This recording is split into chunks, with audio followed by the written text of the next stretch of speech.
Саламатсыздарбы, урматтуу телекөрүүчүлөр, назарыңыздарда актуалдуу маек көрсөтүүсү.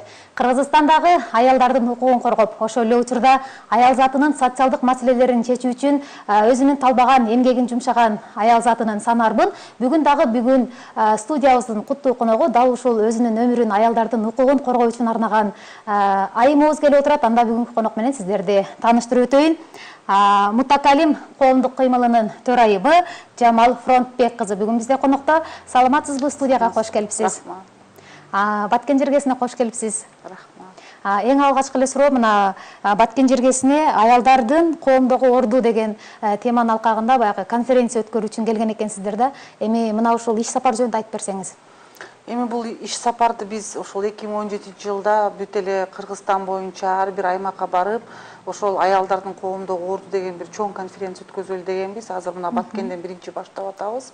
Ошол аял бүт Лейлектен келип атышат, Кадам жайдан бүгүн аялдар келип, 1000ден ашык аял келип, ошол аялдарга биз аялдардын коомдогу орду, ошондой эле социалдык алардын орду, үй бүлөдөгү зордук, зомбулук, деги эле аялдардын конституцияда болгон укуктары кандай, ошо менен эле биргелешкен ошол ислам дининдеги алардын орду кандай, биз канткенде бактылуу жашайбыз, канткенде ошол өзүбүздүн мамлекетибизди гүлдөтө алабыз деген бир чоң талкуу, чоң маселелерди койдук. Ошондо да биздин катышуучу аялдар өтө активдүү катышты. Мен ойлойм, алар да биздин уккан, бизден ошол айыл жергелерине барып жеткизип барып, ар кимдин ордун, үй бүлөдөгү зордук, зомбулукту, мамлекетке салым кошууну, ошондой эле жаз келатат, ошол ар бир момунга бирден бак дегендей, биз дагы аялдарга айтып атабыз, ар бир аял затына бирден гүл деп, өзүңөрдүн жашаган жериңерди, корооңорду, көчөңөрдү айыл өкмөтүнүн астын ушундай бир гүлдөтсөк быйыл деген бир максат коюп атабыз. Анан аялдардын коомдогу орду деген теманын аталышында келиптирсиздер. Анан негизи эле ошол коомдо аялдын баягы ролу кандай болуш керек? Эми ошол аял заты бул ким дегенде эле биз адегенде буну эне деп түшүнөбүз да. Албетте коомдо аял заты бул эне, ошол эненин таманын астына биз бейиш деп түшүнөбүз да. Экинчиден аял бул жубай, аял бул чоң эне деген бир көп аялдын ролу бар. Ошондой эле биз эң негизги коюп аткан биздин коомдун дагы максаты, биз ошол аялдарды билим алууга, өзүнүн билим деңгээлин көтөрүүгө, себеп дегенде эгерде болочок эне билимдүү болсо, билим деңгээли бийик болсо, демек ал аял бир эле адамды эмес, ал коомду тарбиялайт да. Демек ошол коомдун баары билимдүү болот, коом билимдүү болгондо демек мамлекет билимдүү болот, мамлекет билимдүү болгондо ал мамлекет өтө күчтүү болот да. Ошол себептен биз аялдарыбызды коомчулук иштерге өзгөчө көңүл буруп, социалдык иштерге, экономикалык иштерге, керек болсо саясий жактан дагы өздөрүнүн жанагы тандоо позициясын, шайлоолорго катышуу позициясын өтө күчтүү кылып катышып, себеп дегенде алар болочок коомду тарбиялап, болочок коомду тандап аткандан кийин мен ойлойм ар бир жаран активдүү катышыш керек. Мутакалим коомдук фондунун баягы жетиктеп келесиз да. Качан түзүлдү эле, анан кандай иштерди аткарат, багыты кандай, мына ошолор туурасында кененирээк айтып берсеңиз. Мутакалим прогрессивдүү аялдар коомдук бирикмеси бул 99-жылы 6-сентябрда биз түзүлгөнбүз. Ошондон бери азыр Кыргызстанда ар бир аймакта өзүбүздүн филиалыбыз бар. Биз негизги максатыбыз ошол аялдарды социалдык маселелерин чечүү, аялдардын укугун коргоо жана ошондой эле аялдарга милдетин үйрөтүү да. Себеп дегенде адам ар бир жарандын укугу бүтөт, башка адамдын милдети башталганда да, же болбосо тескерисинче. Анан негизги биздин коом ошол паспортко түшкөнгө уруксаат алганбыз жоолукчан.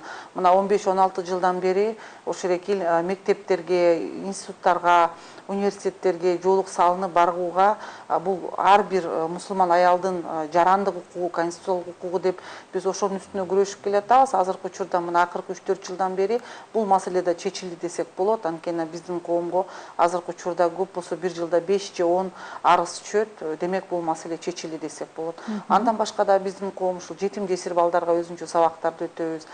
Аларга бир окутуу, өзүнчө бир чоң программаларыбыз бар. Бүт Кыргызстан боюнча иман, адеп сабак сабактарын өзгөчө түшүндүрүп, ошол биздин туура мазхабыбыз менен Абу Ханифа мазхабын жеткизүүгө, ошол коомчулукта аялдын ордун үйрөтүүгө, ошондой эле аял заты дагы ошол билимге умтулуусуна себептегенде, эгерде эне аял заты билимдүү болсо, бул коомдун келечеги бар деген бир чоң максаттарды коюп атабыз, коюп иштеп да келатабыз анын үстүндө.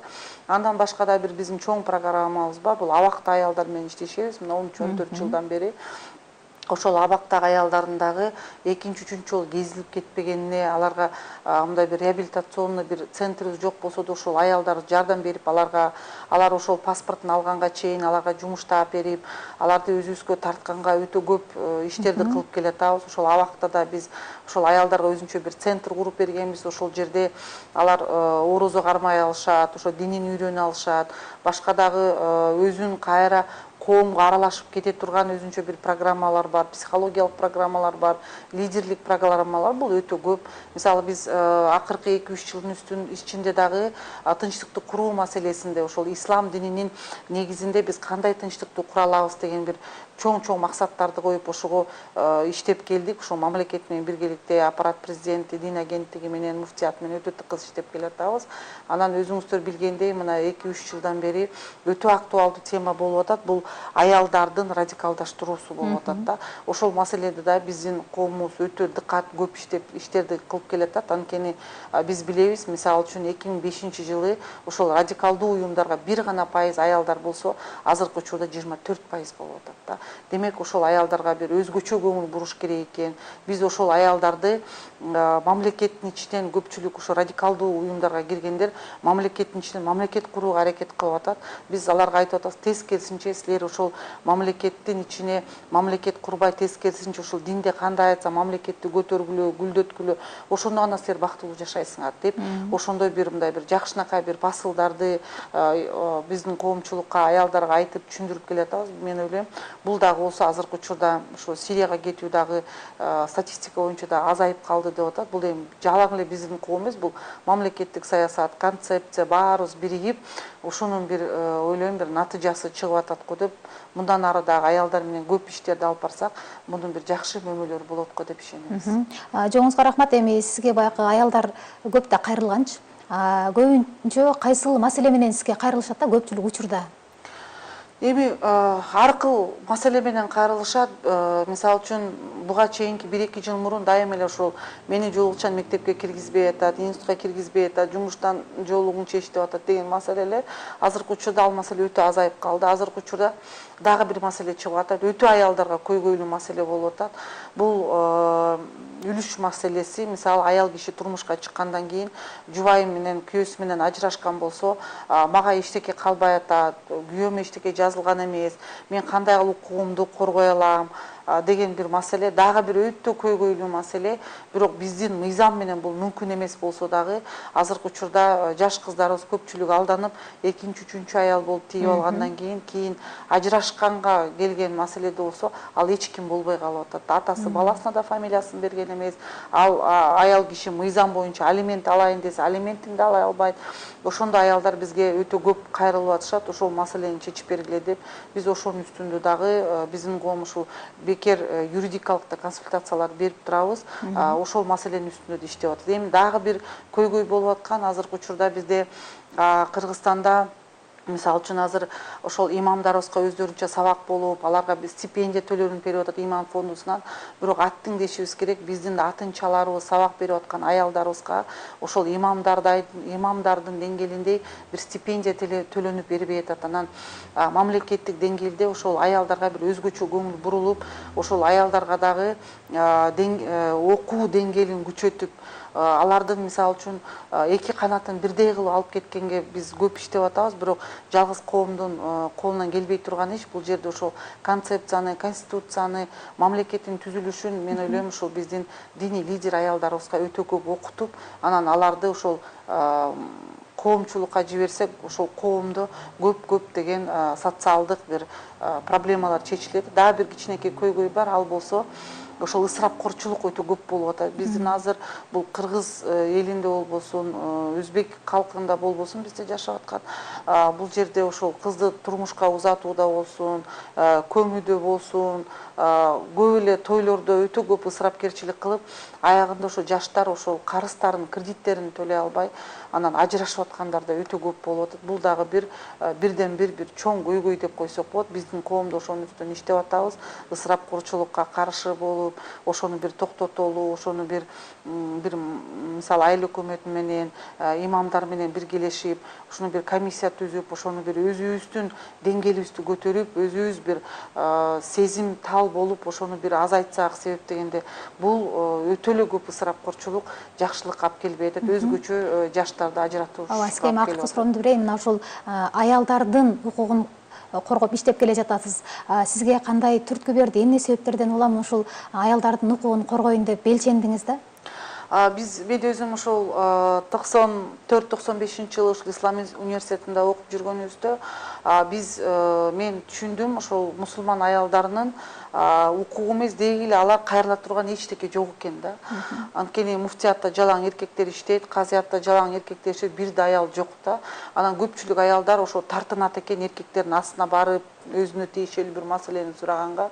Анан биз ошол 96-жылдан баштап биз ойлоно баштадык. Ошондо биз аялдарга лекция окуп баштаганбыз, ойлоно баштадык. Бир коом түзүшүбүз керек экен. Себептен бир жакка да биз официалдуу түрдө кайрылсак, ошол биздин печатыбыз болсо, ошондой иштерди жүргүзсөк, аялдардын бир укугун коргогонго мүмкүнчүлүк болот экен деп, анан биз ошондон баштап иштеп келатабыз. Эми албетте ошол диний аялдар коомун түзөбүз дегенибизде дагы ошол 96-жылдары ошол биздин коомчулук буга дайын эмес болчу да. Эми муфтият турат, ошол эле жетиштүү аялдарды бөлүп эмне кереги бар дегенден биз жок, аялдарга өзүнчө бөлүнүп, аялдар ушундай бир маселелерди чечели, бизде бир 50%-дан ашык аялдар болсо эмнеге аларга өзүнчө чечилбеш керек деп ошондой бир максат коюп, анткени мен көп көрдүм. Ошо жетим жесир аялдар, өздөрүнүн укугу тебеленген аялдар, же болбосо диний маселеде өтө мындай бир назик маселелер болгондо эркектерге бара албай, аялдар эч кимден сурай албай эле калып калат экен. Анан ошол коомубуз ачылгандан кийин да биз ошол аялдарыбызды дагы ошол аялдардын маселесин чечкенге, аялдардын укуктарын коргогонго, аялдардын өзгөчө зордук, зомбулук, мунун баары илимсиздиктен чыгып атат да. Ошол себептен биз аялдарыбызды бир билим деңгээлин көтөргөнгө, себеп дегенде аялдар эгерде билимдүү болуп өзүнүн укугун билсе, демек ал өзүнүн үй бүлөсүн, уулдарын, кыздарын кийинки келечек муунга өзүнүн укугун билген, өзүнүн милдетин аткарган татынакай адамдар тарбиялайт деп ишенебиз. Анан экономика илимдеринин кандидаты эмессизби? Жумушуңузга кандай пайдасын тийгизип жатат? Кыска нуска жооп бериңиз. Мен ойлойм да, ошо мен биринчи ошол Исламский университетке өткөндөн кийин ошол аялдардын укуктары тебелене баштады да. Анан мен юридикалык жакка да окудум, ошол эки аялдардын укуктарын коргогонго деп. Анан ошол экономика илимдерине дагы мен окуганым, папам мага шарт койду эле да. Исламский университетке окуганыңа дагы сен светтик бир билим алышың керек, ошон үчүн экономиканы оку деп. Анан экономиканы биз окугандан кийин биз түшүндүк, муну да улантыш керек экен. Себеп дегенде ар бир зордук, зомбулуктун түбүндө бул экономикалык жетишпестик болуп атат да, социалдык жетишпестик. Ошол себептен дагы муну биз өнүктүрсөк, ар бир аялга кичинекей ишкана түзүп бергенге, жашоосун оңолтконго, кичине болсо да өзүнүн кесибин үйрөнгөнгө бир проектилерди жазып берсек, мен ойлойм, демек ошол аял өзүнүн арабасын сүйрөп кетсе, ажырашуу, зордук, зомбулук асып. Ооба, сизге биз терең ыраазычылык билдиребиз. Бизге бөлүнгөн убакыт дагы соңуна чыгып бара жатат. Анан ишиңизге мындан дагы чоң ийгиликтерди каалайбыз. Эң негизгиси мусулман аялдарынын укугун белченип, баягы коргоп жүрөрүңүз деген тилекти айтып өтөбүз. Урматтуу телекөрүүчүлөр, бүгүн бизде актуалдуу маекте конокто Жамал Фронтбек кызы, мутакалим, прогрессивдүү коомдук аялдар бирикмесинин төрайымы болду. Кийинки эфирге чейин аман туруңуздар.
ислам дининде аялдын орду каякта, кайсыл жерде, деги эле коомчулукта каякта.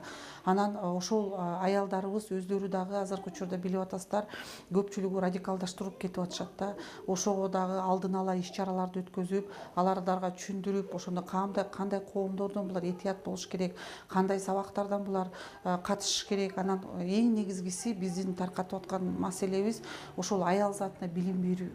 Аялдарга жок дегенде бир техникумду, институтту бүтүрүү кыздарыбызга.